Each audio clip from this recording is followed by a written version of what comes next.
Okay, अब आपने कहा जो वेरिएबल डोमेन से अपनी वैल्यू ले रहा है उसको हम बोलेंगे इंडिपेंडेंट वेरिएबल, ठीक है।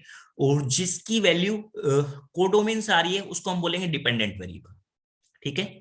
यानी कि आपके पास जो डोमेन से जो भी कोई वेरिएबल होगा जो डोमेन की फॉर्म में आ रहा है उसको हम बोलेंगे इंडिपेंडेंट वेरिएबल, और जो रेंज इसमें कोडोमेन वाले के फंक्शन में आ रहा है उसको हम बोलेंगे उसको हम क्या बोलेंगे, डिपेंडेंट वेरिएबल।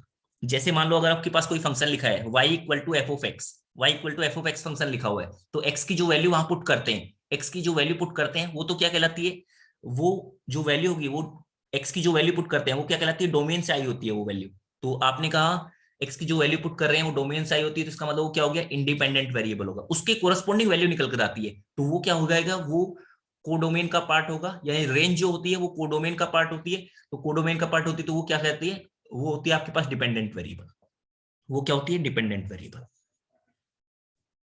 ठीक है। तो अगर मैं हमारे चैप्टर में हम जो फंक्शन लेंगे वो y equal to f x type का फंक्शन लेंगे, यानी कि आपके पास में जिसकी डोमेन पुट कर रहे होंगे, जो जो डोमेन की फॉर्म में आ रहा होगा उसे हम एक्स एक्सिस के अलोंग लेंगे, और जो रेंज की फॉर्म में आ रहा होगा उसे हम वाई एक्सिस की फॉर्म में लेंगे, ठीक है। जैसे मान लो कहीं पर ऐसे लिखा हुआ है कि y equal to f x की जगह ऐसे लिख दिया, मान लो z is equal to f of t, तो इसका जो ग्राफ बनेगा ना वो ऐसे ग्राफ बनेगा, ये तो टी की लाइन होगी और ये जेड की लाइन होगी, ये जेड की लाइन होगी, क्लियर। और ये जो टी होगा, ये जो टी है ये क्या कहलाएगा, यहाँ पर ये जो टी है, जो टी की वैल्यू पुट कर रहे हैं ये तो क्या क्या कहलाएगा, डिपेंडेंट, ये तो क्या कहलाएगा, इंडिपेंडेंट वेरिएबल,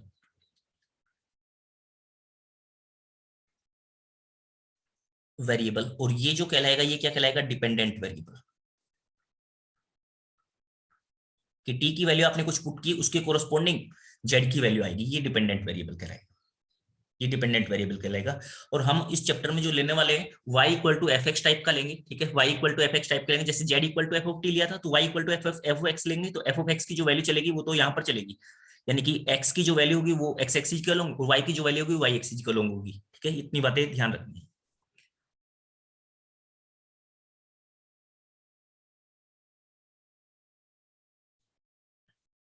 जैसे मान लो कि अगर आपके पास में कोई एक एलिमेंट था, जैसे यहां पर आपने लिखा ये फंक्शन है, तो जैसे अल्फा वन वैल्यू पुट करने पर मुझे क्या मिल रहा है, बीटा वन, तो मैं इसे लिखूंगा किस तरह से कि अल्फा वन रिलेट कर रहा है किसको, बीटा वन को, तो मैं ऐसे लिखूंगा एफ अल्फा वन की जो वैल्यू आई वो आपके पास में, इस वाले की बात ही कर रहा हूं, कि एफ अल्फा वन की जो वैल्यू आएगी वो आपके पास में क्या गई, ऐसे बीटा वन, ठीक है। एफ अल्फा वन की जो वैल्यू आई वो बीटा वन आई, ऐसे ही एफ अल्फा टू इसकी वैल्यू क्या गई, वो भी beta one. F alpha three इसकी जो वैल्यू आई वो आपके पास में क्या गई है, वो आपके पास में आ गई है बीटा टू। क्लियर, क्लियर हो गया। तो यहां पर ये जो अल्फा वन है, अल्फा टू है और अल्फा थ्री है, इनको हम बोलेंगे जो alpha one, alpha two, alpha three, चलो मैं इस चीज को नीचे लिख देता सर हूं। हाँ, सर अगर लेफ्ट साइड में एक एलिमेंट बच जाए, जैसे अल्फा 3 बचा था पिछली बार, तो फंक्शन नहीं होगा फिर वो, बता तो दिया कि ईच एंड तो एवरी, भाई अंडरलाइन करा दिया, ईच एंड एवरी होना चाहिए, अगर एक भी एलिमेंट रह गया तो फंक्शन नहीं होगा। सर वो नहीं कह रहे, वो नहीं कह रहे सर, ये अल्फा 3 डोमेन के अंदर आएगा फिर, अगर वो किसी के भाई साथ लिंक वो नहीं है आपके तो। पास फंक्शन ही नहीं होगा, डोमेन के अंदर कैसे आएगा फिर वो। ओके, अब आपने ऐसे कहा कि ये लिखा हुआ है ए एफ ऑफ बी ऐसे करके लिखा हुआ है, ठीक है। तो इस वाले केस में अगर आप बोल रहे हो कि ये लिखा हुआ है कि अल्फा, यहां पर बीटा, यहां पर लिख दिया मैंने gamma delta theta, theta delta ऐसे करके कुछ लिख दिया, और ये रिलेट कर रखे हैं मैंने ऐसे, ये एक फंक्शन डिफाइन किया हुआ है, ये रिलेट किए हुए हैं, ऐसे रिलेट किए हुए हैं। तो यहाँ पर आप क्या लिख सकते हो, ऐसे लिख सकते हो एफ ऑफ एल्फा की जो वैल्यू आई वो आपके पास गामा आ गई, एफ ऑफ बीटा की जो वैल्यू आई वो आपके पास में क्या आ गई, थीटा आ गई, ठीक है। तो इसमें हम बोलेंगे, इसमें हम क्या बोलेंगे कि ये जो है आपके पास में कि आप ऐसे लिखो कि इन दिस केस जो गामा है ना, जैसे गामा ये क्या है, अल्फा की इमेज आ गई, ठीक है, ये आपके पास में क्या है, इमेज हो गई। तो आप कहोगे in this case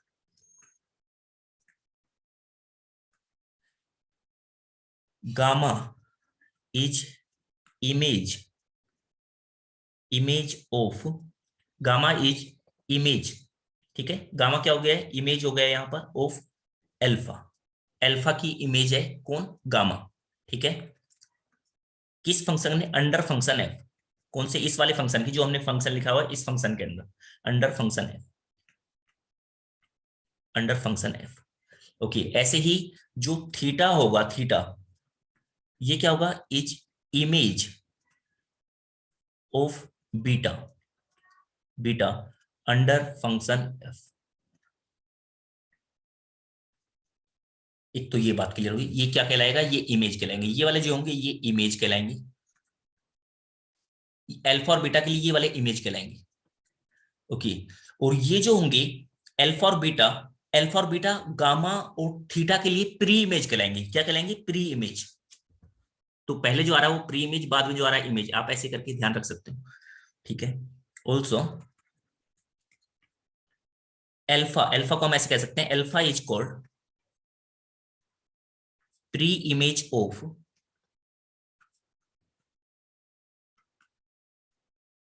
pre image of beta under function F, under function F, ठीक है। ऐसे ही बीटा, बीटा भी क्या कहलाएगा, called pre image of theta under function F. तो थोड़ा सा ध्यान रख सकते हो, ये प्री इमेज और ये आपके पास में इमेज। तो इमेज का अगर मैं कलेक्शन ले लूं, अगर मैं इमेज का कलेक्शन ले लूं तो वो क्या बन जाएगा, आपके पास में रेंज बन जाएगा, ठीक है। सारी की सारी इमेज का कलेक्शन कर लोगे तो क्या बन जाएगा, रेंज बन जाएगा।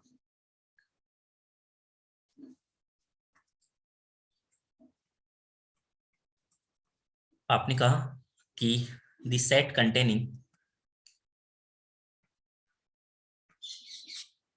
कंटेनिंग ऑल इमेजेस, कोई सेट है जिसके अंदर सारी की सारी इमेजेस है under function F, is called range, is called range, उसको हम क्या बोलेंगे, रेंज बोलते हैं, उस फंक्शन की रेंज हो गई। तो अब जो है, जो मैंने पहले जो लैंग्वेज लिखवाई थी फंक्शन की, उसकी डेफिनेशन को हम थोड़ा सा सुधार सकते हैं, मतलब सुधारने का मतलब तो वो भी कंप्लीट डेफिनेशन है वैसे तो, बट मैं दूसरे तरीके से ऐसे भी लिख सकता हूं कि क्या होना चाहिए भाई, देखो जितने भी एलिमेंट है डोमेन की वो छूटना नहीं चाहिए। दूसरा, हर एक एलिमेंट जो होगा ना डोमेन का, उसकी केवल एक इमेज होनी चाहिए, उसकी केवल एक इमेज होनी चाहिए। यूनिक का मतलब ये भी हो गया, क्लियर हो गया। यानी कि आप ऐसे ऐसे बोल रहे हो कि कोई भी फंक्शन जो है उसकी, यानी कोई भी एलिमेंट जो है उसकी एक से ज्यादा इमेज नहीं होनी चाहिए, ठीक है। तो ये ऐसे लिख लो नोट, इसका मतलब हुआ, इट मींस अगर मुझे पता ही चल गया है कि इमेज और प्री इमेज का मतलब, तो आपने कहा it means every element of domain should have exactly one image, उसकी एक ही इमेज होगी, उसकी क्या होगी, एक इमेज होगी। ओके, अभी मैंने बताया था कि आप इसे एक एक्स एक्सिस के अलोंग, एक वाई एक्सिस के अलोंग लोगी, तो आप ऐसे भी बोल सकते हो, ग्राफिकली अगर आपको बोलना हो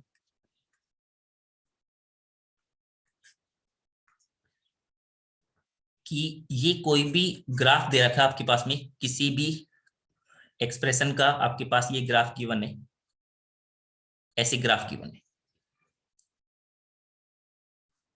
तो इस ग्राफ को देखकर मैं बता सकता हूं कि ये आपके पास में फंक्शन होगा या नहीं होगा। इस ग्राफ को देखकर मैं बता सकता हूं कि ये फंक्शन होगा या नहीं होगा। कैसे भाई, ये ग्राफ है तो आपके पास ये एक्स एक्सिस हो गया, और ये अगर मैं ऐसे वर्टिकल लाइन ड्रॉ करूं, ऐसे अगर मैं यहां पर वर्टिकल लाइन ड्रॉ करूं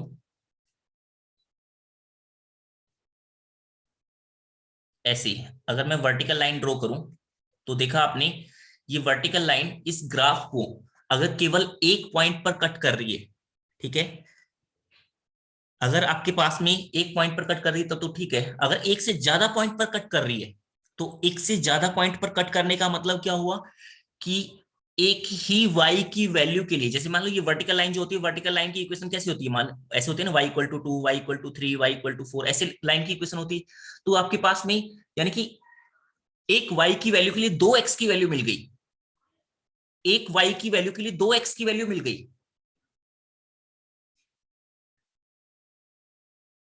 तो उस वाले केस में आप क्या कह दोगे कि जो आपके पास में जो फंक्शन होगा, यानी कि वो आपके पास में जो होगा वो आपके पास फंक्शन नहीं होगा, ऐसे बोल रहे हो आप। पहले मैं लिखवा देता हूँ फिर उसके बाद समझाते हैं। आपने ऐसे कहा, वाई की एक के लिए दो होंगी तो फिर तो फंक्शन तो होगा। उल्टा बोल दिया आपने शायद। एक एक मिनट, क्या बोल दिया मैंने कि एक एक्स के लिए दो वाई की नहीं होनी चाहिए। ये आपके पास में यहाँ पर x वाली वैल्यू लिखी होगी, यहाँ पर y वाली वैल्यू लिखी होगी, तो ये x1 है, ये x2 है। तो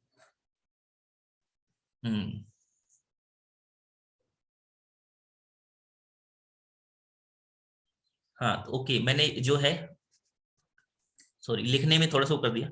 एक मिनट, ठीक है, ऐसे लिख रहे हैं, एक मिनट के लिए बस, वो हो गया क्लियर। ऐसे देखो, नो वर्टिकल लाइन, जो इक्वेशन होगी ना, ये जो इक्वेशन होगी, हमने ये इक्वेशन लिखने में गलती कर दी है। अपनी इक्वेशन लिखोगे ना, ये जो इक्वेशन होगी, इस पूरी इक्वेशन पर ये जो इक्वेशन, भाई y की वैल्यू तो चेंज होती रहेगी, x की वैल्यू जो होगी वो चेंज नहीं होगी ना, बस यहाँ पर ये जो लाइन होगी उसमें क्या होगा, ऐसे होगा कि x की वैल्यू पूरी, इसकी इक्वेशन क्या होगी, x equal to a, x equal to b, x equal to c type की इक्वेशन होगी, ऐसी इक्वेशन होगी। यानी कि आपके पास एक x की वैल्यू के लिए दो y की वैल्यू मिल रही है अगर, तो उस वाले केस में वो फंक्शन नहीं होगा, उल्टा बोल रहे थे ना। तो आपने कहा no vertical line should intersect with graph of a function more than one, more than once, ऐसे बोल रहे हो आप। भाई अगर मान लो x की वैल्यू के लिए, कि केवल x की वैल्यू ली आपने, कोई x की वैल्यू ली है, उसके लिए आपके पास दो दो y की वैल्यू आ गई, तो उस वाले केस में ये पॉसिबल नहीं है। जैसे यहाँ पर ये x लिखा हुआ है और यहाँ पर फंक्शन f ऑफ x का मतलब y की जो वैल्यू है, y equal to f of x होता है ऐसे। तो यहाँ पर आपने वैल्यू पुट की है a b c d ऐसे, ठीक है। तो आप ऐसे कह रहे हो कि a की वैल्यू के लिए यहाँ पर आपके पास, जैसे मान लो कि ऐसे मिल गया α1 α2, a की वैल्यू के लिए अगर ऐसे दो वैल्यू मिल जाए तो ये क्या हो जाएगा, फंक्शन नहीं होगा, ये फंक्शन नहीं होगा। तो आपने क्या किया कि no vertical line should intersect with the graph of function more than once, ठीक है। तो ये वर्टिकल लाइन टेस्ट हो गया। तो ये तो फंक्शन है, एक जगह ही कट कर रही है, तो यानी कि ये वाला तो फंक्शन है। ओके, अगर मान लो ऐसे हो जाता, ऐसे करके ग्राफ चल रहा होता, तो यहां पर अगर मैं लाइन ड्रॉ करता तो ये तो दो दो पॉइंट पर कट कर रही है, ये तीन तीन बल्कि ये, तो ये फंक्शन नहीं है, ये जो बनेगा फंक्शन नहीं बनेगा। ऐसे ये फंक्शन नहीं है, क्लियर हो गया, समझ में आ गया होगा। ये जो है ये फंक्शन नहीं है। तो ये क्या हो गया, वर्टिकल लाइन टेस्ट हो गया। क्या हो गया, vertical line test, vertical line test. तो अगर वर्टिकल लाइन ड्रॉ कर रहे हो और वो आपके पास ऐसे हो जा रहा है तो उस वाले केस में फंक्शन नहीं होगा।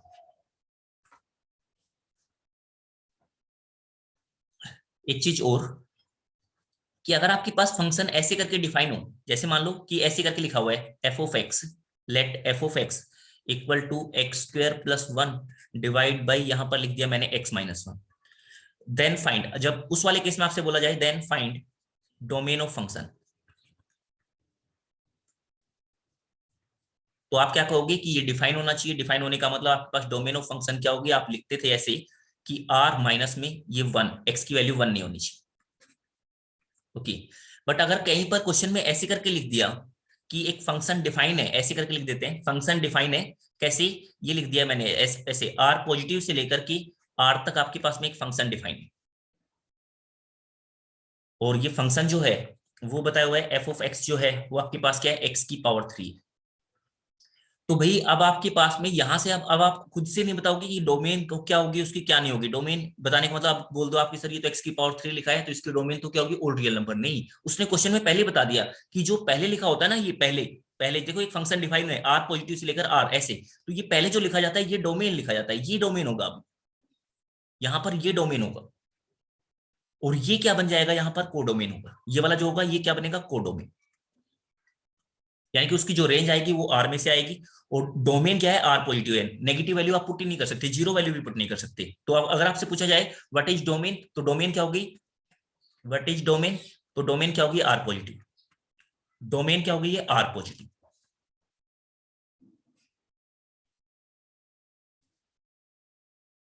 आपने बोला डोमेन जो हो गई वो क्या होगी, ये आर पॉजिटिव। ओके, इतनी बातें आई होप सो सभी को क्लियर हो गई होगी। नेक्स्ट देखा आपने क्लासिफिकेशन ऑफ फंक्शन।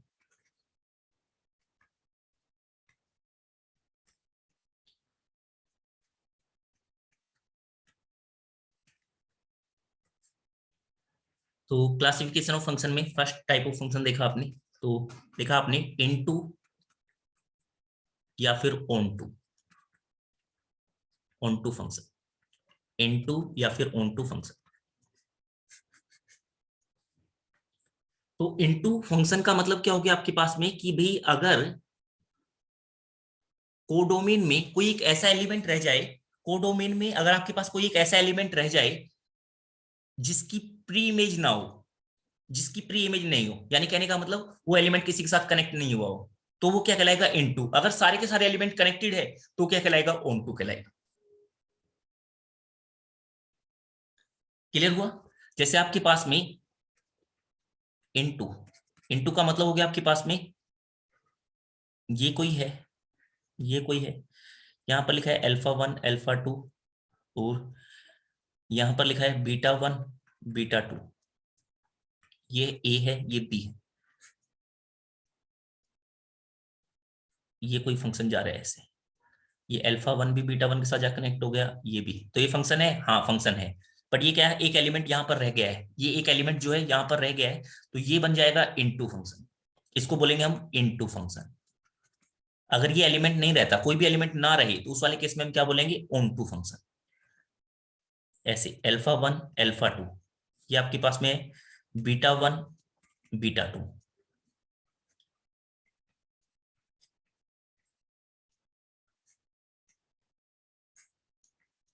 इसको हम बोलेंगे on to function.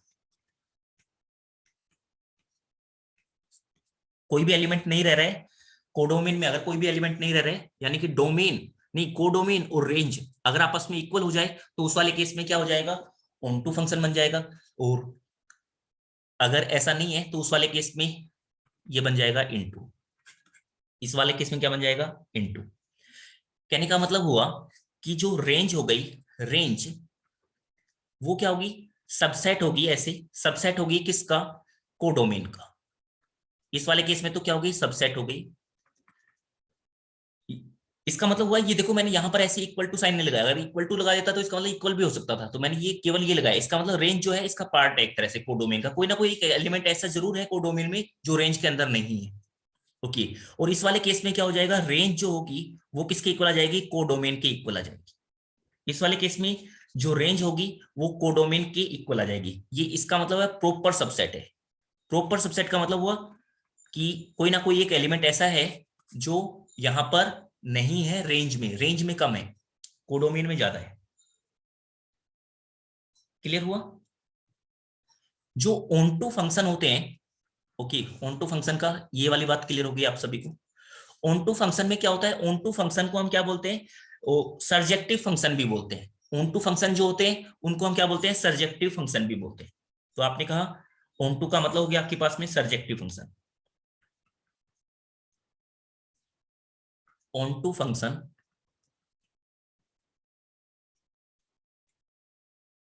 Are also called surjective function. ठीक है, तो कहीं पर अगर ये वर्ड यूज हो तो आपको पता हो जाना चाहिए ऑन टू फंक्शन है। क्लियर हुआ इतनी बातें? Yes sir.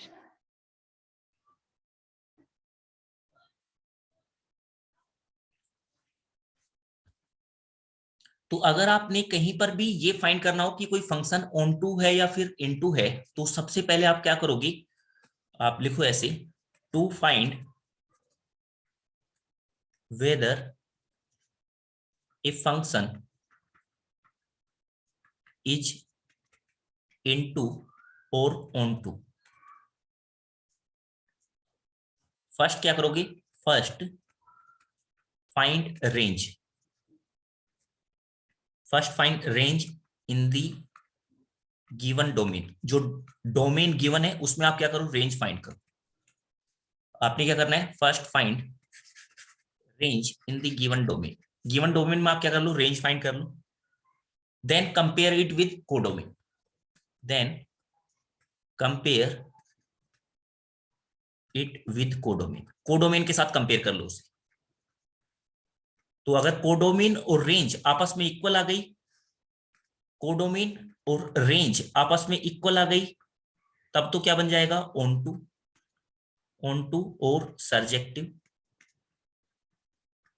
और अगर आपके पास में range of function, range of function वो क्या आ गई, कोडोमेन का सबसेट आ गई, कोडोमेन का सबसेट आ गई, तो क्या बन जाएगा, इनटू फंक्शन बन जाएगा।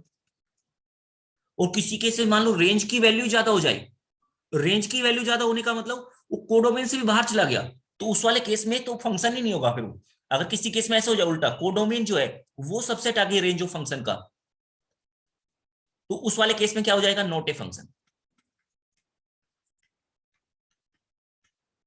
Not a function.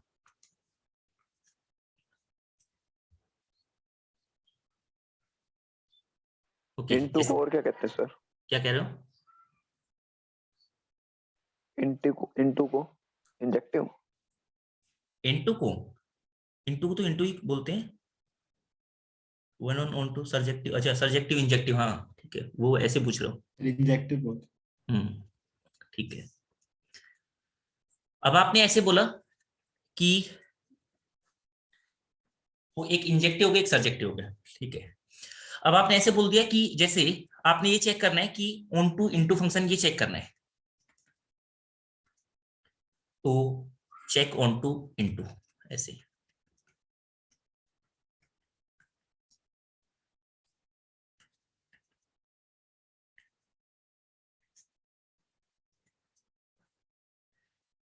और ये लिखा हुआ है f of x equal to x cube. अब आपने चेक करना है, चल जल्दी चेक करते चलो। तो इसमें देखो डोमेन कितनी है, डोमेन वो कितनी है, आर। रेंज कितनी है, रेंज डोमेन के लिए देखो, डोमेन के लिए अगर आप वैल्यू पुट कर रहे हो तो भाई अगर आपने -1 वैल्यू पुट की तो -1 की पावर 3 कितना हो गया, -1 -3 पुट किया तो माइनस, यानी कि रेंज भी क्या आ रही है इसकी, आर आ रही है। बट कोडोमेन कितनी है, कोडोमेन वो कितनी है, आर पॉजिटिव है। तो कौन बड़ा है, रेंज या कोडोमेन, रेंज। रेंज। रेंज बढ़िया सर। हाँ तो इसका मतलब हुआ कोडोमेन जो आ गई वो सबसेट आ गई। भाई रेंज का पार्ट होती है, रेंज नहीं कोडोमेन का पार्ट होती है रेंज, तो ये तो बाहर चला गया फंक्शन। तो आपने कहा कोडोमेन वो रेंज का है पार्ट ऐसे, तो ये क्या होगा, नॉट ए फंक्शन, फंक्शन ही नहीं है इसका मतलब।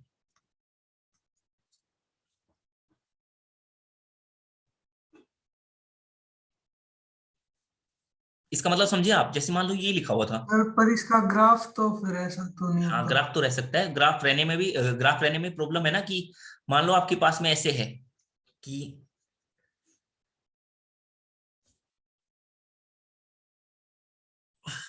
ये जो है इसका ग्राफ ऐसे चल रहा है, एक्स क्यूब का जो ग्राफ होता है वो तो ऐसे होता है, ऐसे होता है, तो इसलिए ये क्या आया है, रेंज जो आई वो आ रही है।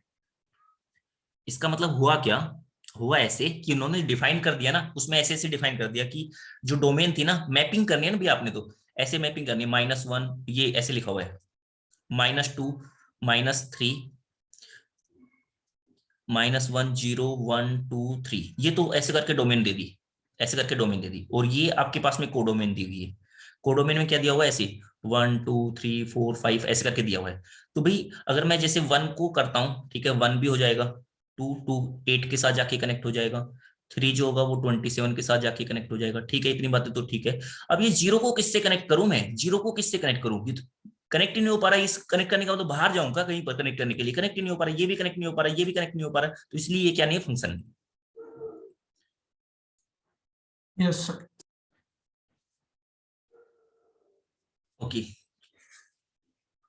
और चेक किया आपने, लिखा कि इफ, ये लिखा हुआ है, ये पहले डोमेन लिखा होता है, फिर उसके बाद कोडोमेन लिखा होता है, और ये आपके पास हो गया है कि एफ ऑफ एक्स जो है वो है एक्स माइनस का 1/x, देन फाइंड वेदर, ये मैं ऐसे लिख देता हूं कि आपने ये बताना है कि ये इनटू है ऑन टू है क्या है, इनटू ऑन टू चेक करना है, चेक इनटू ऑन टू,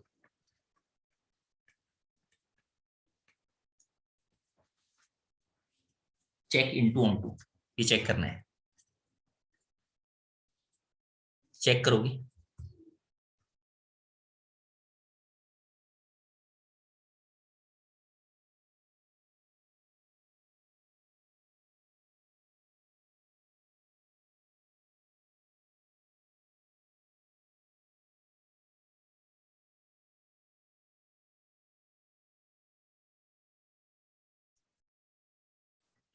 तो अगर आप चेक कर रहे हो तो इसमें क्या हो गया आपके पास में कि डोमेन जो आ रही है, डोमेन ऑफ फंक्शन, वो आपके पास में क्या आ रही है, वो तो है आर पॉजिटिव, ओके, और जो कोडोमेन है वो क्या आ रही है, कोडोमेन, वो आपके पास में आ रही है आर, ओके। तो फंक्शन तो लिखा हुआ है ये x माइनस का 1/x, इसकी रेंज फाइंड करनी है मुझे, तो इसको कैसे रेंज फाइंड कर सकता हूँ, f डैश x फाइंड किया मैंने, वो क्या गया 1 माइनस का 1/x², ठीक है। तो ये r की वैल्यू, r पॉजिटिव है तो कोई प्रॉब्लम नहीं है, ठीक है, r पॉजिटिव है, तो ये ग्राफ जो है कंटिन्यूस टाइप का ग्राफ है, तो ये आपके पास में हो गया 1 + 1/x² ऐसे। तो इसका मतलब हुआ कि r पॉजिटिव में इसकी जो वैल्यू होगी वो तो ग्रेटर देन 0 टाइप से रहने वाली है, तो फंक्शन कैसा हो गया, इंक्रीजिंग टाइप का फंक्शन हो गया, इंक्रीजिंग टाइप का फंक्शन हो गया है, और ये कंटिन्यूअस भी है, कंटिन्यूअस, r पॉजिटिव में कंटिन्यूअस, डोमेन में चेक करते हैं डोमेन में कंटिन्यूअस है या नहीं है, हाँ तो डोमेन में कोई प्रॉब्लम नहीं है फंक्शन को, f ऑफ x को, ठीक है, ऑल्सो कंटिन्यूअस, कंटिन्यूअस भी है, क्योंकि कहां पर प्रॉब्लम होती है, जब ये नीचे 0 बन जाता तब, तो 0 तो बन ही नहीं रहा, आर पॉजिटिव लिखा है, कंटिन्यूअस भी है, तो आपने कहा इसका मतलब आपके पास में, आप ऐसे बोल सकते हो कि जब आप x की तरफ जा रहे हो, 0 से लेकर इन्फिनिटी तक जाना है, तो 0 के ऊपर कम वैल्यू होगी, उसके बाद इन्फिनिटी के ऊपर जाओगे तो ज्यादा वैल्यू होगी, 0 0 पुट नहीं कर रहा हूँ, 0 की तरफ जा रहा हो आप, ठीक है, 0 की तरफ हो आप, यानी कि 0 के पास हो आप बिल्कुल। तो इसका जो ग्राफ होगा, जैसे मान लो मैं x की वैल्यू 0 पुट करता हूँ, ये माइनस का 1 ऐसे, तो इसकी जो वैल्यू जा रही है तो माइनस इन्फिनिटी की तरफ जा रही है, माइनस इन्फिनिटी की तरफ जा रही है। ये मैंने ऐसा नहीं कहा कि x की वैल्यू 0 पुट कर दिया आपने, नहीं, 0 की तरफ जा रहा हूं मैं, when x टेंडिंग्स टू 0, जब x 0 की तरफ जा रहा है तो f ऑफ x की जो वैल्यू है वो माइनस इन्फिनिटी की तरफ जा रही है, भाई 0 के ऊपर तो डिफाइन ही नहीं होगा ये, ठीक है, 0 के ऊपर तो ओपन सर्कल आएगा, ओके। जब आप x की वैल्यू को इन्फिनिटी की तरफ लेके जा रहे हो तब क्या हो रहा है, तो f ऑफ x की जो वैल्यू है वो भी आपके पास में इन्फिनिटी की तरफ जा रही है, तो यानी कि इसका मतलब हुआ, दिस इंप्लाइज कि जो रेंज आ गई आपके पास में वो क्या आ गई है, माइनस इन्फिनिटी से लेकर के प्लस इन्फिनिटी तक आ गई, और रेंज किसके इक्वल आ गई, इज इक्वल टू कोडोमेन की इक्वल आ गई, क्योंकि कोडोमेन की वैल्यू भी क्या थी, आर थी, तो रेंज और कोडोमेन आपस में इक्वल आ गई है, तो इसका मतलब हुआ आपके पास में ये क्या होगा, ऑन टू फंक्शन होगा, ये क्या होगा, ऑन टू फंक्शन होगा,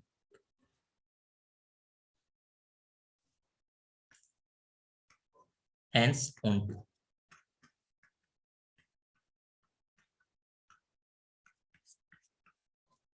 क्लियर हुआ बच्चों, yes sir. Okay.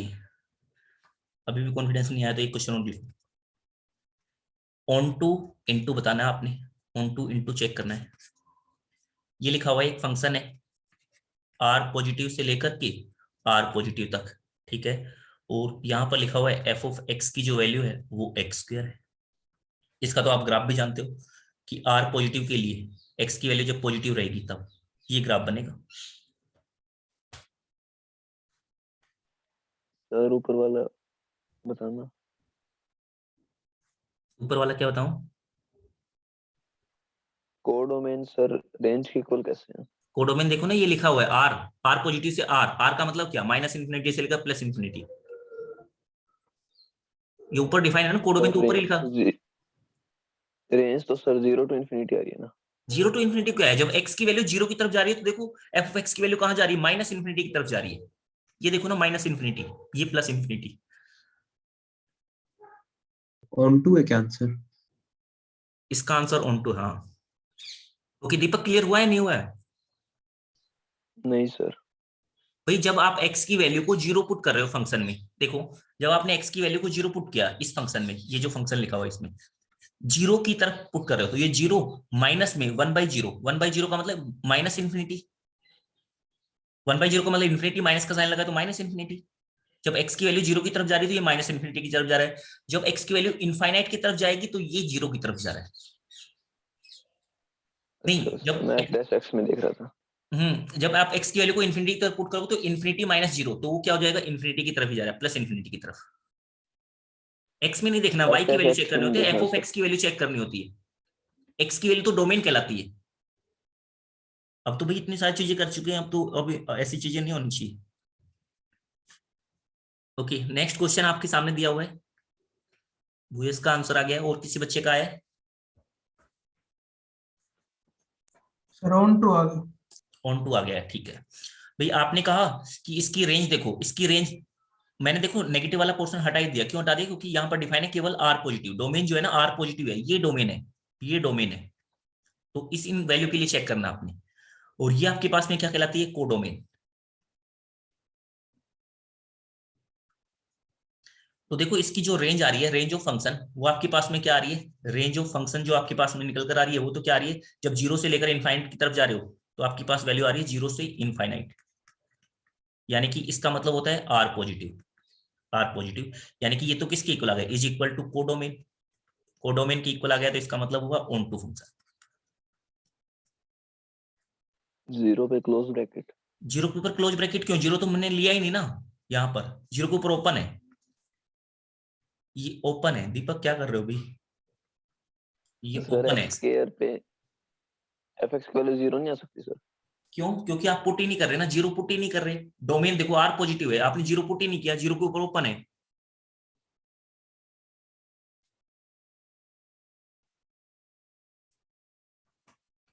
Are positive का मतलब होता है केवल पॉजिटिव, जीरो जो होता है वो न्यूट्रल नंबर होता है, न्यूट्रल, उसको नहीं लेंगे। आर पॉजिटिव में जीरो नहीं आता है, आर पॉजिटिव का मतलब जीरो ओपन से लेकर इनफाइनाइट तक।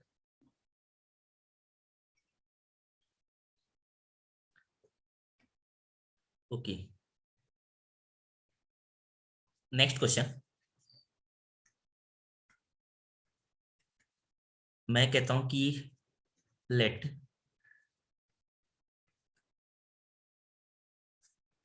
एक फंक्शन है जो ए टू बी डिफाइन है, एंड ये ऐसे लिख देना एन ऑफ ए, इसका मतलब होता है नंबर ऑफ एलिमेंट, इसका मतलब होता है नंबर ऑफ एलिमेंट, इस चीज का मतलब क्या होता है, number of element in set A, number of element in set A, ठीक है। ऐसे number of element in set A वो कितना है, n1 है मान लिया, और number of element in set B वो आपने कहा n2 है। Then find whether f is into और ऑन टू, ये आपने फाइंड करना है। और ये तीन क्वेश्चन बना देता हूं मैं ऐसे, मैंने कहा कि एक बार तो आपने ये गिवन ऐसे लिख लो, गिवन, ये गिवन है नीचे जो है, गिवन n1 की वैल्यू ग्रेटर देन n2 है, बी n1 की वैल्यू लेस देन n2 है, सी n1 is equal to n2 है, नंबर ऑफ एलिमेंट। तो आपने फर्स्ट वाला केस देखना है, यानी कि ए वाले में बताना है कि ए वाले में क्या होगा, इनटू होगा या ऑन टू होगा या दोनों हो सकते हैं। ऐसे ही सेकंड वाले में बताना है सर ये इनटू होगा फंक्शन ऑन में टू नहीं होगा होगा। या दोनों हो सकते हैं। ऐसे ही आपने कहा थर्ड वाले में बताया कि इनटू होगा ऑन टू होगा या दोनों हो सकते हैं। सर ऊपर वाला इंटू भी है ना? कौन सा पहले वाला, ऊपर वाला, यही वाला जो भी है। इनटू नहीं ऑन टू, सर उसकी डोमेन में सारी वैल्यू आ तो रही है। उसके डोमेन में क्या आ रहा है? ये ऊपर वाले पे आ गई, ये लो। हाँ बोलो। इसका इनटू का बताना है एक बार। देखो ये क्या हुआ, ये बताया हुआ था डोमेन, क्या बताई हुई है? आर पॉजिटिव बताई हुई है। आर पॉजिटिव का मतलब हुआ कि रियल वैल्यू में पॉजिटिव नंबर वाले बस, यानी कि जीरो भी नहीं होगा और नेगेटिव वैल्यू भी नहीं होगी, ठीक है। यानी इसका मतलब हुआ ये जीरो ओपन से लेकर इनफाइनाइट। कोडोमेन, कोडोमेन में भी क्या आ गया ऐसे, जीरो ओपन से लेकर इनफाइनाइट। तो आपने क्या करना है, इसका ग्राफ बना रहे हो, f of x equal to x square का ग्राफ बना रहे हो आप, ठीक है। तो इसकी रेंज देख रहे हो आप, तो इसकी रेंज, इसकी जो रेंज निकल कर आ रही है f of x equal to x square की, जब आप पॉजिटिव वैल्यू पुट कर रहे हो, एक्स की वैल्यू जब आपने पॉजिटिव पॉजिटिव पुट की, जैसे जीरो पुट किया, वन पुट किया, टू पुट किया, तो वाई की वैल्यू क्या क्या निकल कर आ रही है? वाई की वैल्यू देखो ये निकल कर आ रही है, ये वाई की वैल्यू निकल कर आ रही है। तो ये रेंज होगी, इसकी रेंज कहां से कहां जा रही है? जीरो ओपन से लेकर के इनफाइनाइट तक जा रही है। क्लियर? सर तो इनटू भी तो हुआ ही है, हर एक एक्स पे वाई की वैल्यू आ रही है। इनटू का मतलब तो बताया ना आपको, कि इनटू का मतलब होता है आपके पास में कि रेंज के अंदर कोई ऐसा एलिमेंट रह जाए जिस जो कोडोमेन, यानी कोडोमेन बड़ी हो जाए तब आपके पास इनटू होता है। कोडोमेन बड़ी हो जाए तब, तो ये तो रेंज और कोडोमेन आपस में इक्वल हो गई, रेंज और कोडोमेन इक्वल होगी तो ऑन टू फंक्शन कहलाता है। कोई एक ऐसी वैल्यू बताओ मुझे कि जिस वैल्यू पर, यानी कि कोई एक ऐसी वैल्यू बताओ जो कोडोमेन में हो और रेंज में ना हो, ऐसी वैल्यू बताओ कोई भी। ना सर ऐसी तो नहीं है, पर इनटू में हम ये नहीं देखते कि हर एक एक्स पे वाई की आ रही है तो इनटू कह देते हैं। नहीं नहीं, हर एक एक्स पर वाई की आ रही है ऐसा नहीं। इनटू का मतलब होता है कि कोई, यानी कि कोडोमेन का कोई एक ऐसा एलिमेंट रहना चाहिए जिसके कोरस्पॉन्डिंग कोई एक्स की वैल्यू नहीं आ रही हो, तो ऐसा तो इसमें कोई है ही नहीं। कोडोमेन ओके का सर। मतलब, इनटू का मतलब हुआ कोई एलिमेंट कम रहना चाहिए। देखो यहाँ पर इनटू, ये कहाँ कंफ्यूज हो रहे हो? ये देखो ये इनटू था, यहाँ पर बीटा वन के लिए बीटा वन ज्यादा है। देखो रेंज में बीटा वन तक, रेंज जो है बीटा वन आ रही है, और कोडोमेन में क्या आ रहा है? बीटा वन बीटा टू आ रहा है। इसमें देखो रेंज और कोडोमेन आपस में इक्वल आ गई, तो ये क्या बन जाएगा? Onto okay range. Sir. Clear? Yes sir. Hmm. अब इस चीज को, इस वाले क्वेश्चन को अटेम्प्ट करो, सारी चीजें क्लियर हो जाएगी। First into.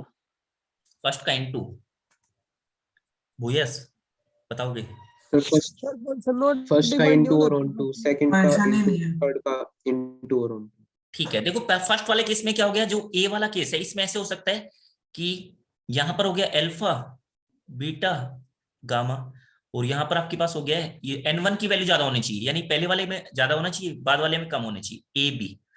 तो ये ए है और ये बी सेट है, ऐसे इसके ऊपर फंक्शन चल रहा है। तो यहां पर तो ऐसा हो सकता है ना कि सारे के सारे एलिमेंट जाकर ए के साथ ही कनेक्ट हो गए, तो ये तो हो गया इनटू। और ऐसे भी हो सकता है कि यहां पर ज्यादा लिखे हुए हैं, कोई बात नहीं, ज्यादा यहां पर कम लिखे हुए हैं, ये ए बी। ऐसा भी हो सकता था कि ये जो एलिमेंट है कम वाले हैं तो आपके पास ऐसे ऐसे कनेक्ट हो गए, ये इसको फिल कर देते, तो ये ऑन टू भी हो गया। यानी कि फर्स्ट वाले केस में तो इनटू ऑन टू दोनों पॉसिबल है। ओके, सेकंड वाला केस देखो, सेकंड वाले में पहले वाले में कम है, पहले वाले में कम है, जैसे अल्फा बीटा, यहां पर आपके पास में है ए बी सी। तो भाई ये एक एलिमेंट एक के साथ ही कनेक्ट हो सकता है ना, एक से ज्यादा के साथ थोड़ी ना कनेक्ट हो सकता है। बीटा वन ये भी एक के साथ ही कनेक्ट हो सकता है, तो कोई ना कोई एक एलिमेंट, n2 की वैल्यू ज्यादा है, n2 की वैल्यू ज्यादा है, तो इसका मतलब कोई ना कोई एक एलिमेंट तो ऐसा रहेगा जो कनेक्ट नहीं हुआ होगा, तो इसका मतलब इसमें केवल n2 होगा। और n1 और n2 आपस में इक्वल हो जाए तो इसमें दोनों पॉसिबल है, ठीक है। जैसे आपने कहा अल्फा बीटा गामा, और ये आपके पास हो गया ए बी सी। तो अगर एक एक के साथ कनेक्ट है ऐसे वन टू वन, सबकी प्री इमेज भी एक एक है, तो उस वाले केस में तो आपके पास में क्या हो गया, ये हो गया ऑन टू। और अगर आपके पास एक कोई दो के साथ जाके कनेक्ट हो गया, नहीं दो कोई एक के साथ जाके कनेक्ट हो गए, तो उस वाले केस में बन जाएगा इन टू।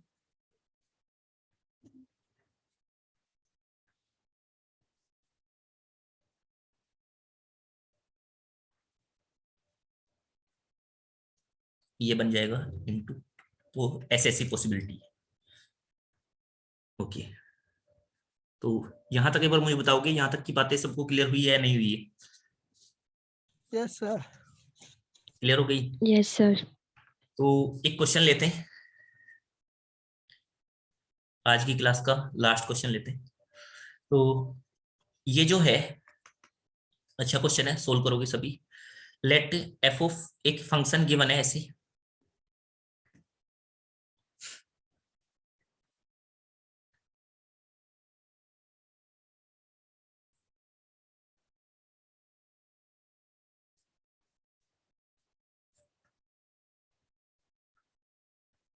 तो ये पहले जो लिख दिया ये तो डोमेन हो गई, ये बाद में लिखा है ये क्या होगी, कोडोमेन। और यहाँ पर फंक्शन डिफाइन ऐसे कि एक्स स्क्वायर माइनस का 6x प्लस में 5 ऐसे, then find maximum possible value of alpha if f of x is onto, if f of x is onto function।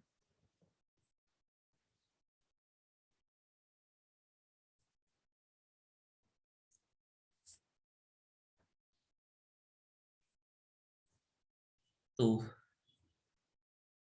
इसे सोल्व करना है, जल्दी से सोल्व करोगे। थोड़ा सा ऊपर भी कर दो, बस ये यहां से स्टार्ट है। वो ऊपर वाला लिखा नहीं था मैंने।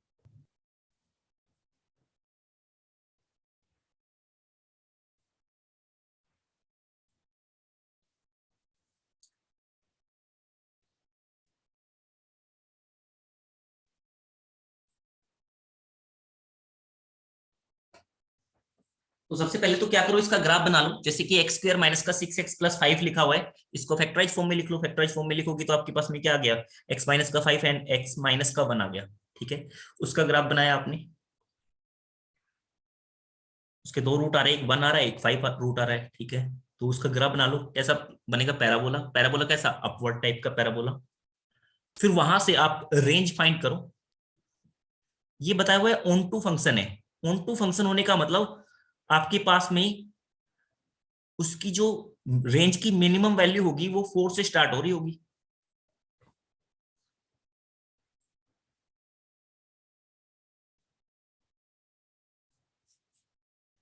ओके, कंसेप्ट पकड़ गए होंगे। जैसे ग्राफ बनाओगी तो पकड़ में आ जाएगा।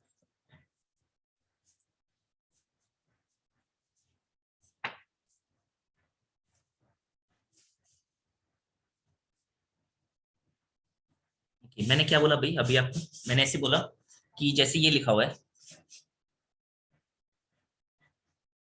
y equal to x square minus का 6x प्लस 5। इसको आप लिख सकते हो ऐसे कि x माइनस का 1 एंड x माइनस का 5। ओके, तो इसका ग्राफ बनाना वो आप जानते हो। इसका ग्राफ बनाना क्या हो गया कि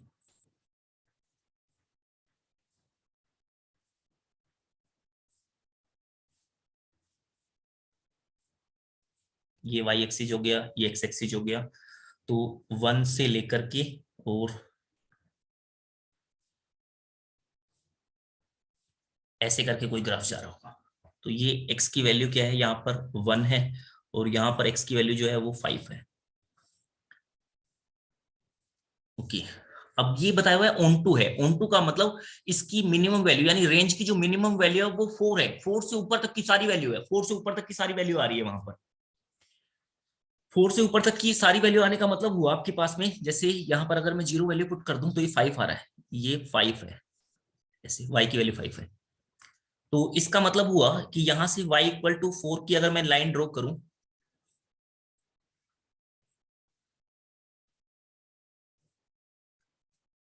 ये आपके पास y इक्वल टू 4 की लाइन हो गई।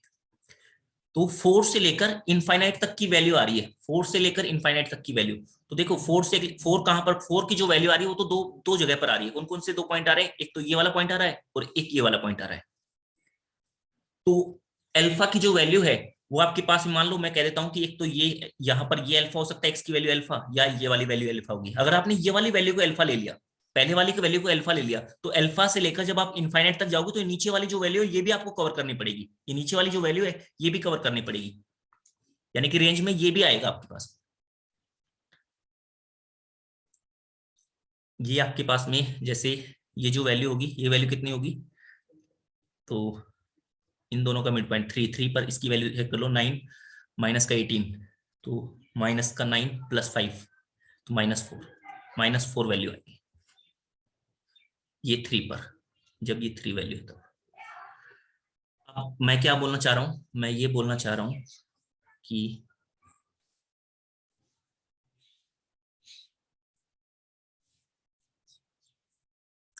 किसी बच्चे ने ऐसे कर लिया कि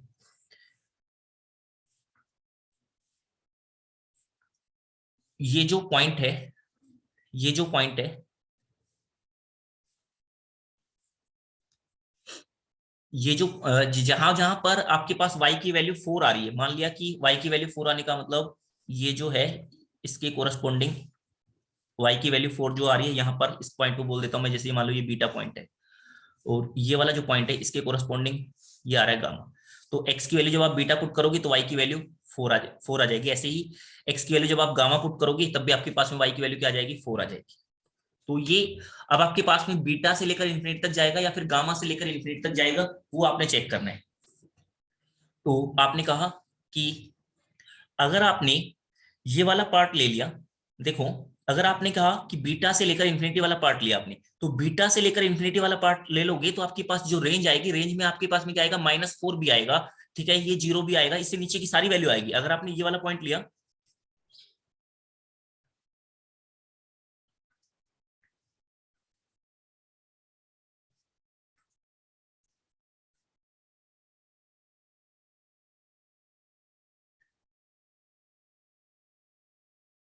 अगर आपने ये वाला पॉइंट ले लिया, ये वाला पॉइंट ले लिया, तो यहाँ तो रेंज में क्या क्या आएगा, ये ग्राफ चलेगा, ये वाला ग्राफ, तो ये वाला ग्राफ चलेगा, तो इसकी जो रेंज आएगी वो तो -4 भी आएगी, ठीक है, -3 भी आएगी, -2 भी आएगी, ये सारी वैल्यू आएगी, ठीक है। 4 से स्टार्ट होकर नीचे तक का जाएगा, ये ऊपर जाना चाहिए था, तो ये वाला जो केस था ये तो रिजेक्ट हो गया।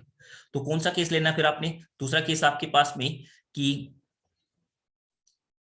जो है ये जो ग्राफ चल रहा है, तो इसमें इसके कोरस्पोंडिंग जो वैल्यू आ रही है, ये वाला जो पॉइंट है ये चलेगा, 4 से लेकर, इसमें जो रेंज आएगी वो आपके पास में क्या आएगी, 4 से लेकर इनफाइनाइट तक वैल्यू आएगी। हाँ, तो ये वाला पॉइंट चलेगा, ये जो है ये चलेगा। अब इस पॉइंट को कैसे फाइंड करें, तो इस पॉइंट को फाइंड करने के लिए आप क्या करो, सोल्व कर लो, यानी बीटा और गामा की वैल्यू को फाइंड करने के लिए आप क्या कर लो, सोल्व कर लो। इसे कैसे सोल्व करोगे, आपने कहा 4 गामा एंड बीटा, सोल्व करो किस किस को, y equal to x square minus का 6x प्लस 5 ये ग्राफ है, एंड दूसरा क्या है, y इक्वल टू 4 लाइन है, इसको सोल्व कर लो। यानी कि इसको आप सोल्व किया तो क्या हो गया, ऐसे हो गया, एक्स स्क्वायर माइनस का 6x प्लस 5 इक्वल टू 4, तो ये हो गया एक्स स्क्वायर माइनस का 6x प्लस 1 इक्वल टू 0। तो यहां से x की 2 वैल्यू आएगी, 2 वैल्यू क्यों आएगी वो समझा दिया मैंने कि ऐसे 2 वैल्यू आएगी, 2 जगह कट कर रही होगी ये लाइन।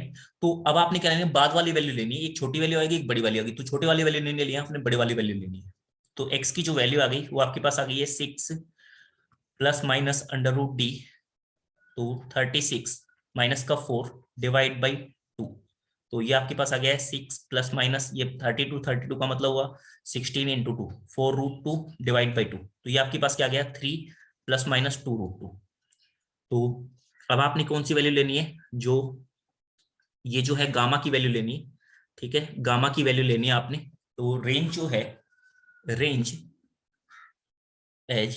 रेंज जो है वो आपके पास कहां तक चल रही है, वो आपके पास ऐसे चल रही है, 4 से लेकर इन्फिनिटी तक चल रही है, रेंज 4 से लेकर इन्फिनिटी तक चल रही है। तो आपने कहा जो अल्फा की वैल्यू है, अल्फा की वैल्यू अगर ग्रेटर देन लोगे तो 4 नहीं आएगा। देखो 4 कहां पर आ रहा है, जहां पर 3 प्लस 2√2 पर या 3 माइनस 2√2 पर आ रहा है। तो अगर किसी ने कह दिया कि अल्फा की वैल्यू को अगर मैं ऐसे कर लूं, अल्फा की वैल्यू को ग्रेटर देन केस 1, ये सारी चीजें ऐसे डिस्कस कर रहा हूं मैं, अल्फा की वैल्यू अगर आपने ऐसे ले ली 3 प्लस 2√2 से ज्यादा ले ली, तो उस वाले केस में ये क्या बन जाएगा, इनटू बन जाएगा, देन फंक्शन बन जाएगा इनटू, देन फंक्शन वो बन जाएगा इनटू। इनटू क्यों बन जाएगा वो समझ में आ गया, क्योंकि 4 तो आया ही नहीं, ये 4 तो कहां पर आ रहा है, जब 3 + 2√2 पर आ रहा है, क्योंकि फंक्शन इज इनटू। ठीक है, तो इसका मतलब ये तो पॉसिबल है नहीं। केस 2, अगर आपने अल्फा की वैल्यू वो आपने लेस देन ले ली, लेस देन ले लोगे तो आपके पास में जो कोडोमेन होगी 3 + 2√2 से अगर आपने कम ले ली तो जो कोडोमेन हो जाएगी वो सबसेट बन जाएगी। देन कोडोमेन वो क्या हो जाएगी, सबसेट बन जाएगी किसका, रेंज का, यानी रेंज ज्यादा हो जाएगी, कोडोमेन कम हो जाएगी। केस 3, अगर आपने कहा अल्फा की वैल्यू इक्वल टू 3 + 2√2 ले ली तो उस वाले केस में क्या बन जाएगा, रेंज, देन रेंज और कोडोमेन क्या हो जाएगी, इक्वल हो जाएगी। कोडोमेन, इसका मतलब क्या बन जाएगा, ऑन टू फंक्शन बन जाएगा। तो इसमें क्वेश्चन में बताया हुआ है कि ऑन टू फंक्शन है, ऑन टू फंक्शन है, तो इसका मतलब हुआ अल्फा की वैल्यू क्या है, 3 + 2√2 है। दिस इंप्लाइज अल्फा जो है वो 3 + 2√2 is only acceptable value.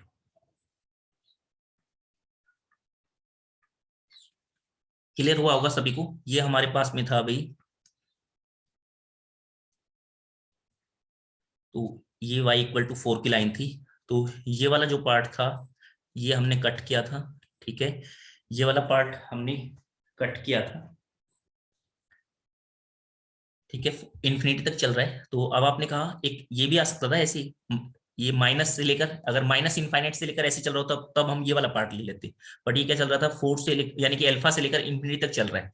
Alpha से लेकर इन्फिनिटी तक चलने का मतलब आपके पास में ये पार्ट जो है ये लेना पड़ेगा और 4 भी लेना पड़ेगा, यानी कि ये वाला पार्ट भी लेना पड़ेगा। ये कहां पर आ रहा है, अल्फा की वैल्यू 3 + 2√2 पर, यानी कि यहाँ पर अल्फा है, अल्फा वो कितना है, 3 + 2√2 से लेकर के ऐसे इन्फिनिटी तक, ये डोमेन हो गई। क्लियर हुआ ये क्वेश्चन सभी को? बोलोगे ये वाला क्वेश्चन सबको क्लियर हुआ है या नहीं हुआ है?